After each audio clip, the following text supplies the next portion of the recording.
What's up, y'all? It's your girl Brandy from Stay Snatched, and today we're making Southern cooked cabbage. So easy to make, and it's absolutely delicious. Let's go ahead and get started. We are in the kitchen today and we are going to make some Southern cooked cabbage. And so I'm super excited because this is my stovetop version. I also have an Instant Pot version on my site, but this is the version that I grew up cooking and making, but it's just like my Instant Pot version. So if you do want to save some time and make this exact same recipe, then definitely check out my Instant Pot cabbage recipe. That one comes in handy if you're cooking maybe some cabbage for the holidays and you want to conserve some space on your stove, or if you're just in a hurry, you can throw everything in that Instant Pot and it'll do the work for you in a fraction of the time. However, like I said, we're all used to making this on the stove, and so this is how I grew up making it. So that's how we're going to make it today. One advantage of cooking it on the stove is that you have better control and can better gauge the texture of the cabbage because you can peek in there and adjust your cook time accordingly. And so there's so many different ways that you can make cabbage. You can fry it, you can boil it, you can steam it. When I think of Southern cabbage, I like to just refer to it as Southern cooked cabbage. Fried cabbage is Southern as well, but this is kind of a different texture. It's not boiled in my opinion, because boiled cabbage can tend to be a little watery. And so with this Southern cooked cabbage, it's the absolute perfect texture. It's tender, it's buttery, it'll glide right off your fork and it'll glide right into your mouth. And so that's what I love about it. We're not going to use a ton of water because I do feel like that can get it mushy. And so we're going to make this on the stove, and you can peek in and get a look at it and make sure that it's meeting your texture needs. And so that's what I love about this recipe the most, is that you have direct control over how you're going to cook this cabbage. Okay. And there's only a few ingredients that you're going to need. So of course we need our fresh head of cabbage. This one weighs 3 pounds. Typically you'll see cabbage in the store that'll range anywhere from 2 to 3 pounds. This one is 3 pounds, and we're gonna slice it up in just a moment. And then you need to figure out how you want to season your cabbage. There's so many different ways you can season cabbage. I like to use smoked sausage, and this is actually smoked chicken sausage, but you can use whatever you like.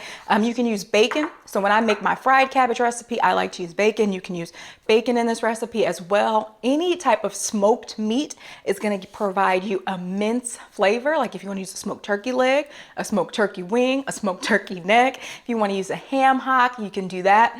And then if you want to just keep these vegan or vegetarian, just omit the meat and maybe add in some crushed red pepper, some smoked paprika. Really go heavy on the spices to load up that flavor. There's so many different ways that you can customize this.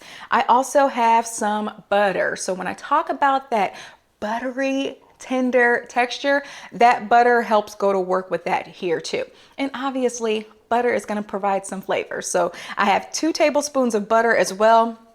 This is 7 ounces of sausage here. I've already sliced it up as well. And then I have a 1.5 cups of broth. You can use whatever broth you like. I'm using chicken broth here. Obviously, if you want to keep it vegetarian and omit the meat, you can also use like a vegetable broth. You can use water if you like, but kind of talking about what we were, so kind of back to what we were talking about before. We want flavor in this cabbage and we don't really want to boil it. And so I just get in the habit of using broth in place of water in most of my recipes. And so I'm using a 1.5 cups here. You just need a 1.5 cups of liquid. So if you want to use water, feel free.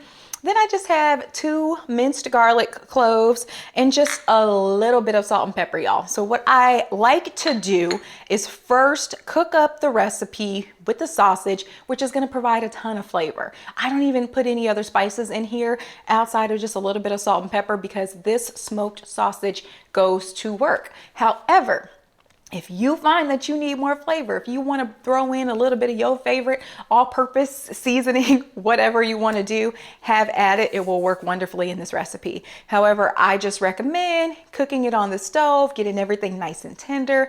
doing your taste test, and then deciding what else it needs at that point. Because at that point, you can always add it, but you can never take it back on the front end.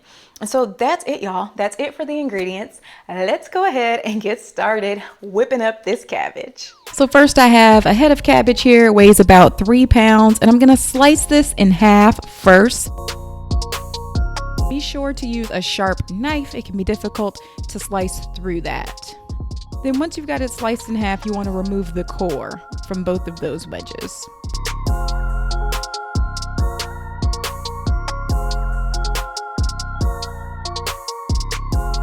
Then we're going to slice each half again in half, so you have 4 sections.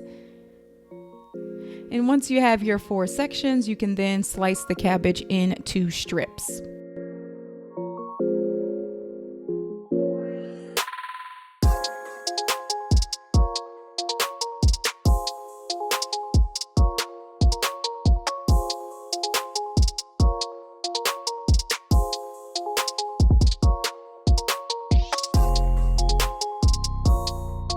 I'm going to take and set that aside, and I'm going to heat my pot on medium-high heat here, and I'm adding in 2 tablespoons of unsalted butter along with 6 to 7 ounces of sausage.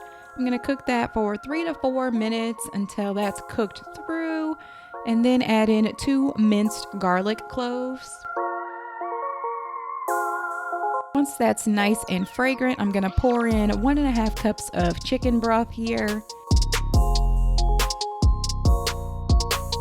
Then I'm going to add my cabbage to the pot. Then I'm going to sprinkle in just a little bit of salt and pepper.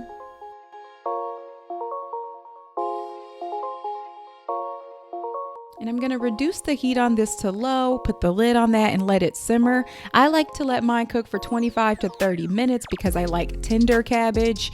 You can start with 15 minutes and then check on it every now and then to make sure it reaches your desired texture. And there you have it.